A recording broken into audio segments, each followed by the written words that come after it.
Hey guys, Blake Gasca, co-founder Spartan Radar. Got the company since its inception, a couple years, 3 years now, I think. With us today, we have Jennifer Carter. I'll let Jen introduce herself. Jen? Hey, I'm Jenn Carter. I am a VP of Partner Solutions, and gosh, I've been here almost 2 years. Believe it or not, be 2 months shy of 2 years, something like that. Yeah, I had to drag you out to come join me. Why don't we start off with talking about how we first met in a previous life Yeah, and realistically what we actually originally thought of each other. It might be different from my viewpoint than yours. So I'm kind of curious to see what you originally thought of me when we first connected. And I'll tell you what I thought. probably neither of us wants to know. But yeah, That's why we're here, right? So it's I remember it pretty vividly, actually. Yeah, so that was, gosh, I think it was 4 years ago. I came out to interview with Smart Drive, and I remember, it was one of those days where you're just going from interview to interview to interview, and at the end of the day, you're kind of trying to piece it all together. Where, who would I be working? Like, what are these roles, and where exactly do I fit? And I wasn't entirely sure. And I just remember at the end of the day, I was like, well, I just hope I don't have to work with that Blake guy on a regular basis.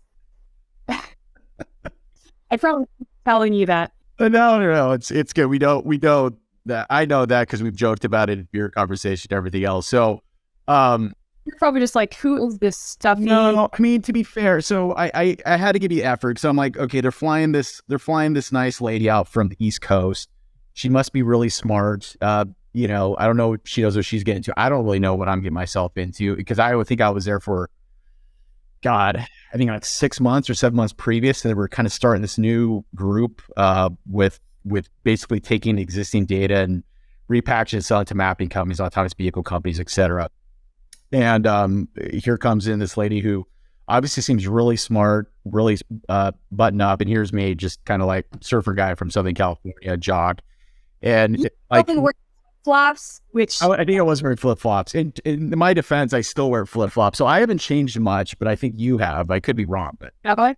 no, you haven't changed much at all, which is why we get along so well. So, yes, after I left that, so we had a conversation, and realistically, I don't think either one of us knew what the other one was going to do. But I remember the first impression was, man, it's kind of stuffy. Like, I don't know if she's going to last here, and I definitely don't think I can work with her. No. So I thought it was, at least that from my standpoint, it was pretty funny. Eventually, we were just side by side, Yeah, it was. This is so fun because I actually we've talked about this a couple times, but as stuff along, I think it was like a couple of years we were there together, and as we started getting more, we built this business unit, which is kind of like a black ops group because you're leveraging data to resell and repackage to other companies, and it's a new organization within a larger organization, and I had my group, my fun guys that I hung out with, and I loved everyone, but I always came back to you to rely on getting things done. And it's funny when I was exiting out of there and there was options, and then I was, talking about Spartan, a lot of people were like, man, you could have chatted and brought anyone kind of into kind of that first role within the organization. Jen seemed like you and her kind of rubbed each other a weird way when you worked together. Like, and I always told them, like, no, she really challenged me. It was one of those things where it was like you knew that you needed that person and I couldn't really execute. But, for me, that was the reason why I liked you and respected you and felt you were exactly what I needed. Obviously it wasn't the company needed you, not I needed you, but in order to execute and have that confidence and do it to supplement my deficiencies, I knew I could rely on you. So that was the reason why, not to embarrass you, but that was the reason why I got you over here. But it wasn't easy, right? So I was trying to say, hey, look, come out of your comfort zone. Let's join up and do something together and help me build this organization. But you were kind of hesitant, I think, right? So what was kind of going through your mind? Well, remember, so we were still in COVID. It was it was a year into COVID, but like my kids' schools in Arlington weren't even open. I'm in DC, and schools still weren't even open yet. And so I was kind of thinking, just like okay, so our company was getting acquired. There was, big changes going on. So both of us were like, okay, time to move along. And, but I was really having this moment of like, maybe maybe there's, the signs are here that I just need to take a break and just be with my kids. And so I was like really, really pretty serious about that and kind of like take a break and then figure out what I'm going to do next. Right. Because the thing is, I have this like really varied background that's been, I've been in transportation the entire time, but I've just done so many different kinds of things that I was really having this moment of like, what do I want to do next? And I was, thinking about going back to, federal research. I was thinking about, staying, in private industry. And, I was pretty intrigued by some of the work that we were doing was super interesting, working with like insurance companies with like actuarial modeling and just sort of the future of that. And I was like, maybe I love working with data. Maybe I want to do something like that next. Or, I worked at a mapping company and I loved mapping. So it's like, maybe I want to focus more on that area. And so I want to go to an AV company. But anyways, then you were like, well, do you want to come to a startup? And I'd never been at like a fresh early stage young startup. So I think that was kind of like, whoa, that would be really crazy and different. And that's intriguing. But then it was like, well, shoot, if I'm going to make that decision, I probably need to really look at what else is out there before I make that decision. So, then I started getting more serious about, okay, I actually need to look at jobs before I do this, before I jump in. And so I looked at a few things, but one in particular, there was actually, but with an AV company that I was, it went all the way to the end, and I eventually made the really hard decision not to do it and to come here. And I think it was the right decision because it's been a really fun ride. But yeah. I'm glad that you called. Yeah, no, and you've done great at adapting. You would never guess. You've never obviously worked at a startup before. I guess, I've always joked with other peers in this space, myself, a couple of the other executive leaders at Spartan. We always joke that no one really goes to school to come into transportation. We all kind of find ourselves here, either falling in love with the crowd that makes up transportation, technology, AVs. But you're one of the few, I think, correct me if I'm wrong, you went to school for it. I'm not trying to laugh, but like, what compelled you to like actually go in and study? So where'd you go? Virginia Tech, got your master's there. Yeah, give me some background there. I did. Yeah, I did. I know it does make me laugh because I remember the first time, and I've heard you say that so many times, but the first time you said it, I was like, what? Like, I'm kind of offended. I purposefully picked transportation. I mean, I think when you say transportation, when you say people don't set out to do that, I think you really mean like trucking. And I really mean like the whole, mobility, traffic, public transit, safety, everything. Yeah, I don't think you go to school for that either, but we'll continue. I'll let you have that one. Go to a transportation research board meeting and you'll see differently. Oh God, no, good way for me to fall asleep. But I'm just kidding. No, I'm happy that you're passionate about that. Sorry to interrupt. Keep going. No, I'm curious on how this road even started. So you talked about our previous organization, but where did you start off after you got out of school? Yeah.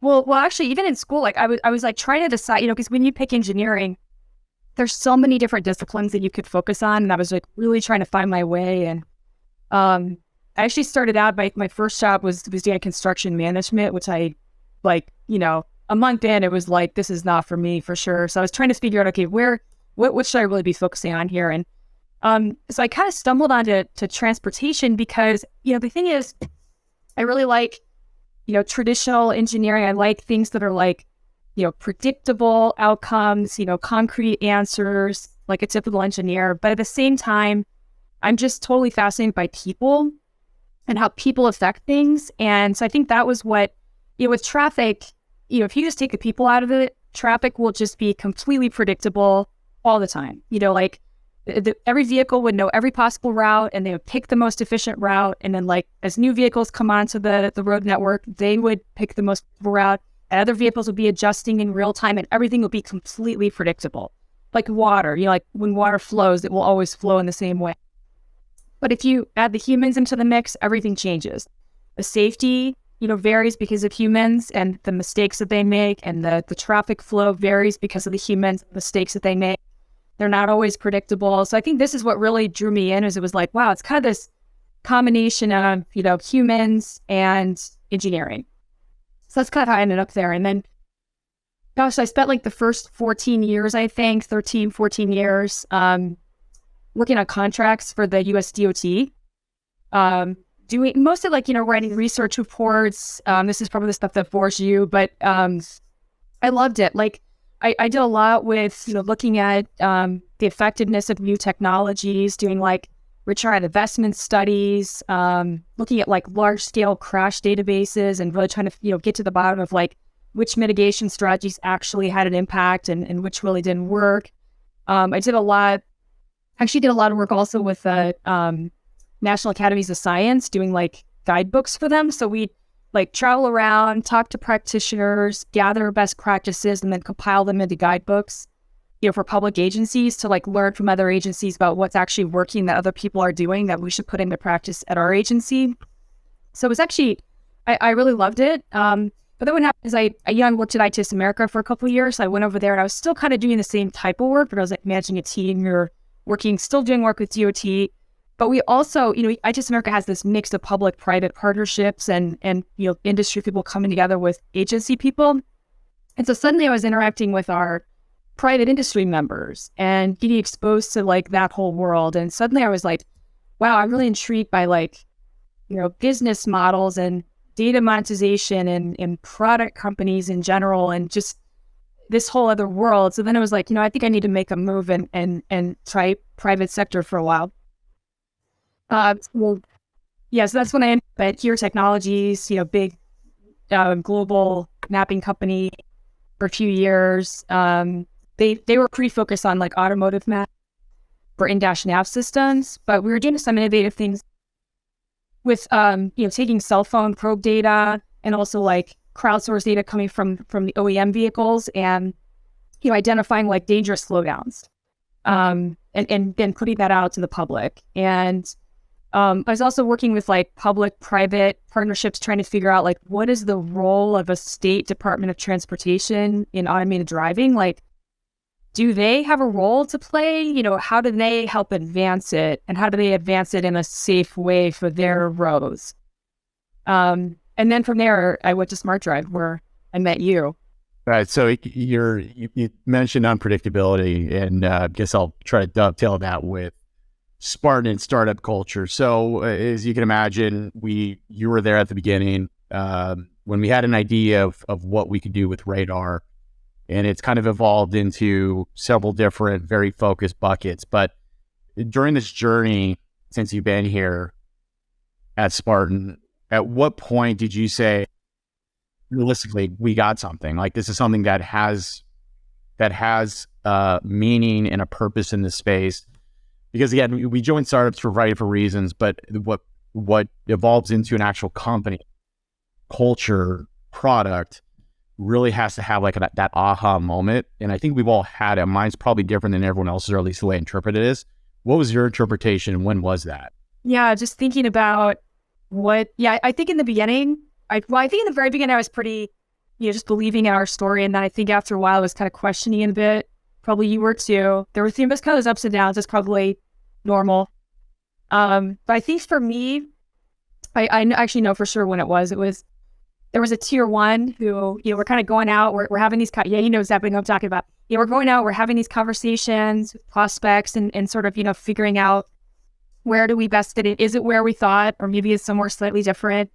And sometimes, kind of not going where we're wanting it to go and that kind of thing. But suddenly we're finding ourselves in this, I'm in this meeting with a tier one and it was like the moment of, oh my gosh, yes, they actually need this, and that's what makes me feel excited. Like, that's what I get energized by, is like, you're really solving a real problem. They were like, my gosh, we have to get better resolution. We have to do more with less. Like, we have to do more with this cheaper hardware and you guys can get us there.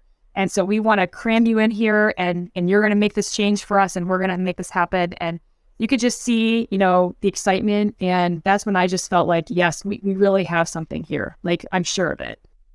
I mean, you worked in companies that are traditionally behind the scenes, very important place, but aren't really talked about either. It's kind of esoteric conversations, whether you're talking about things in mapping or things that we've done in previous lives, even the data portion of it, things that don't really make it to mainstream.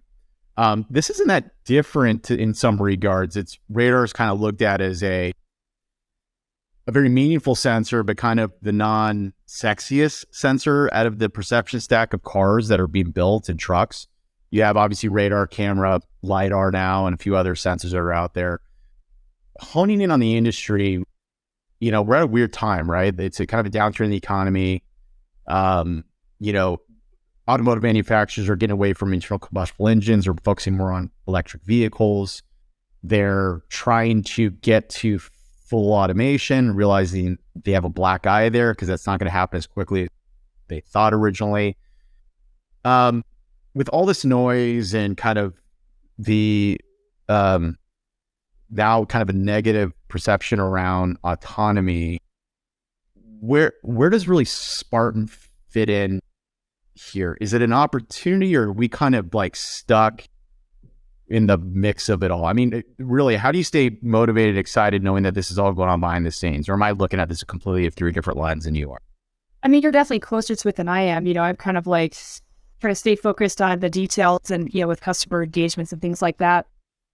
Yeah, I mean, I think, the industry is definitely going through a change right now. And I think, it's healthy. Like, it's forcing companies to just think harder about, being more practical about, you still have the luxury of spending resources on things that may, taking bigger gambles. You can't do that as much. And, but I think that's good because it kind of, streamlines things and makes you focus on, what's really productizable. Like, let's really focus on those.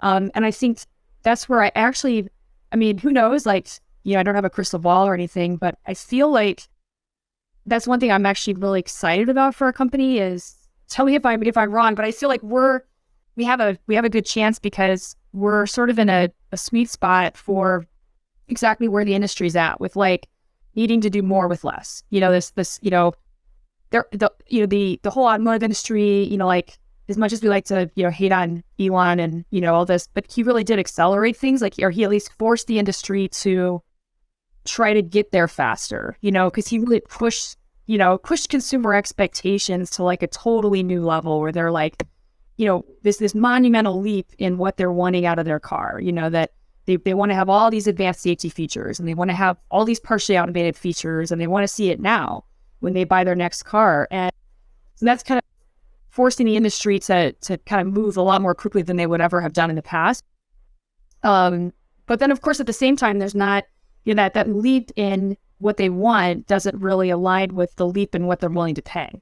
So, you don't have as much willingness to pay for some of these features that everyone wants. So, again, I think it's just forced the industry to just figure out how to do more with less. And I think that's like, I really see customers' eyes light up when they see, we'll do like a blind test where they give us data and we show them what we can do with our software. And they say, wow, with your software, we can actually take, our smaller form fit, cheaper, lower BOM cost hardware and get it up to the performance of our bigger radar, which is going to save us a ton of money. So I think that's where I just get excited and I feel like maybe it's all going to be, really positive for Spartan.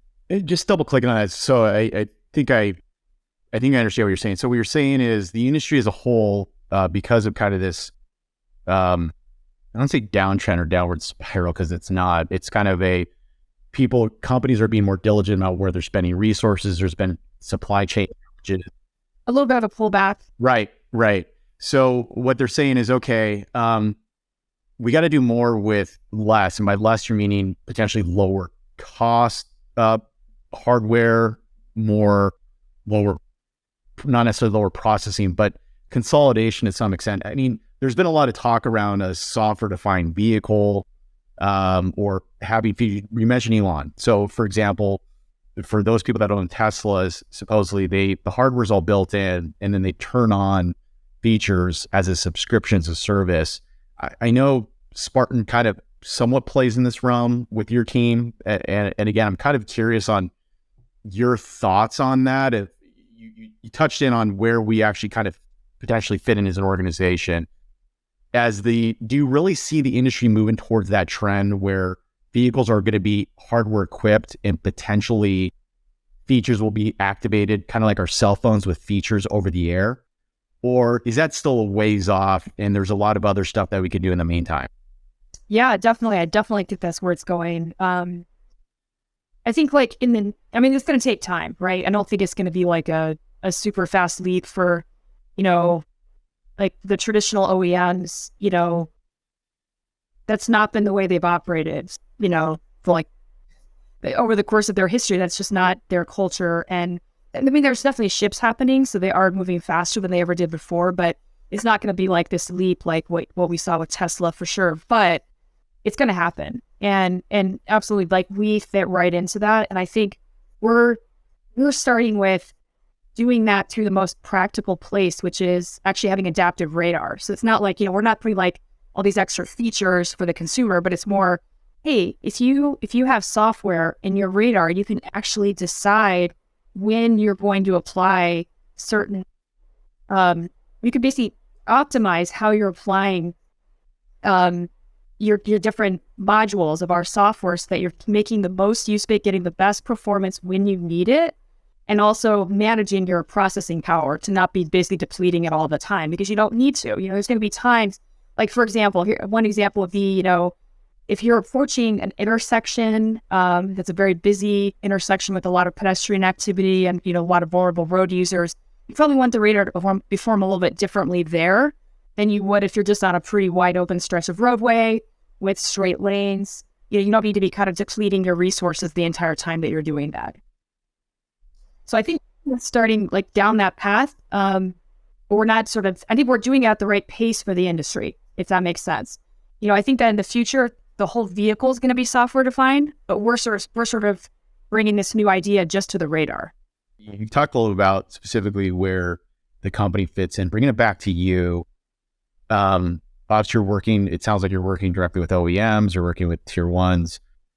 What do you specifically do in regards? Obviously, are you more engaged with the customer? Are you more engaged with the engineering team?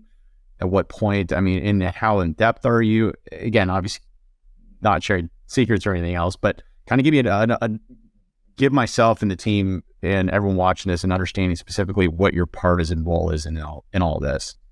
Well, I guess my role has definitely changed, which is, not surprising. I think I feel like in that first year, I definitely wore a lot of hats, just kind of almost like special projects, like anything that was just some new kind of thing that needed to be sorted out. You just be like, Jen, go figure this out, which was great.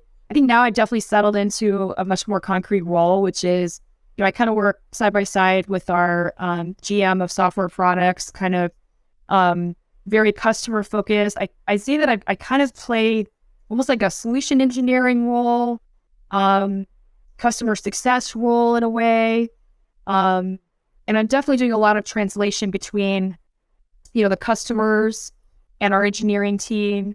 And I'm also kind of sitting in between engineering and business inside Spartan. And, because, obviously I'm not an expert at signal processing or anything like that, but just being more technically minded and having spent a lot of time doing research, I feel like I can kind of speak their language pretty well. And so I really enjoy that kind of a role, kind of sitting in between engineering, but I also understand the business side as well. So kind of in that spot between engineering and business, but also very customer facing. So I do manage like our customer interaction. And like you said, a lot of conversations with OEMs, a lot of conversations with tier ones. So Jen, last question I have before I let you go is, obviously we have a very talented team and we can do a lot of different things. That's one of the challenges as a startup. You don't want to do too much. I noticed the industry seems to be littered with companies that have tried to sell hardware products into the market that either isn't ready or it's not commercializable because of cost. Our team has a systems engineering approach because they come from defense. You're not a defense person, obviously. You come from more of a traditional transportation background, have become more automotive. Has that helped kind of navigate some of the headwinds that we're facing in the industry today, where we're building more of a systems engineering approach? Can you just kind of talk a little bit about that? Yeah, actually, I think, you're totally right. I mean, so think one of the things that makes our technical team so valuable is that, yeah, they bring decades of experience from the defense industry where, for a long time, I mean, for years and years, they've been forced to do more with less, which is exactly where our industry is looking right now, right?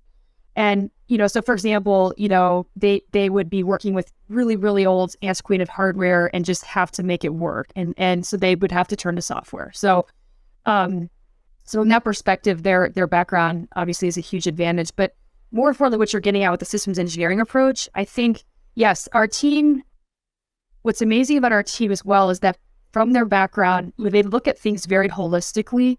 They're not just focused on like the signal processing piece or, one aspect or another niche aspect. They really understand the whole span of the varying aspects of radar and how they all interrelate to each other. Because so much of, and of course for me, this has been a learning process because I'm still not a radar expert, but I certainly wasn't one at this time. But I quickly learned, with radar, a lot of it is, it's almost like a game of whack-a-mole where, if you press on this, then this degrades, and then if you want to improve this and something else degrades. And so that's where our team's sort of systems engineering approach and their holistic look at things, they really understand the whole picture. And I think in particular, radar in automotive historically has not really been like the smartest sensor in the stack. And so I think that's where, as the automotive industry starts noticing radar more and wanting to use it in a smarter way and use it as a smarter sensor, they oftentimes, they don't, because they haven't had to have that experience. They haven't had to have that deep expertise in all the different aspects of radar. Our team bringing that to them, I think is a huge advantage. So we're able to sort of offer like a multi-layered approach if that's what's needed for any given OEM or two. Yeah, spot on. And I've heard this on the other side of the fence kind of come through. Again, not being a defense guy, radar guy myself, more on the business side, but it seems to be resonating because the things I'm hearing out in the field is, wow, your team really listens. They're not trying to sell me something. So I think it kind of ties back to what you're bringing up here. Spartan has done a really good job on really showing that we're a software-based organization first. Advanced signal processing, we're capable of working on multiple different chips, radars, etc., adjusting antenna design.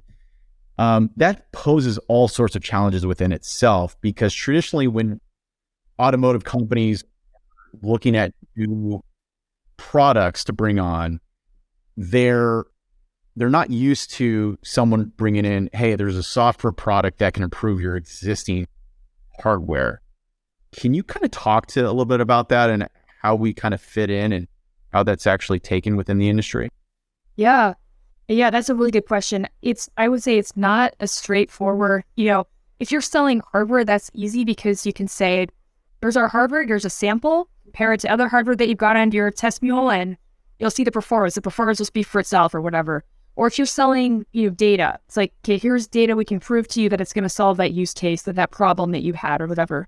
But this is a little different, right? It's not as straightforward. The selling motion is not as straightforward. Because we're not, we're really selling a software product that radically changes, it provides a radically different way to get more performance out of any radar. So it really just changes how you can actually use the radar. It changes where it can fit into your perception stack. So yeah, I think for example, sometimes we'll get a spec, from an OEM or from a tier one who's like, oh, tell us how you guys would perform against each of these specs. And it's not, it's like, we can't just check the box, like a hardware supplier could do, so it just makes the conversation and that's why it's more solutioning and more of a conversation, than it would be, if we were providing a radar hardware solution. And that's why, that in the early times of the company, we said, you know what, we're going to have to build our own radar just to be able to demonstrate the benefits of our software. And now we're moving to, digital demos and things like this and installing where we're on our van and proving it out that way. But, it's been an evolution for sure. On that note, you're saying that regardless of the customers looking to improve things like resolution and range with the digital imaging radar, or they have a very low cost corner radar, that the Spartan software stack can adapt accordingly based on the requirements of the hardware capabilities, I should say. One of the keys to our software is that, and this is a big one that I think really makes it compelling, is that we can intelligently manage the resources and in a way that we can scale up or down our software to make it fit on whatever architecture the customer has. So, we can scale up. They can pick and choose a la carte from different modules that we offer. We can scale up and down certain modules to make it fit within, to just make it work with the processing that they have available.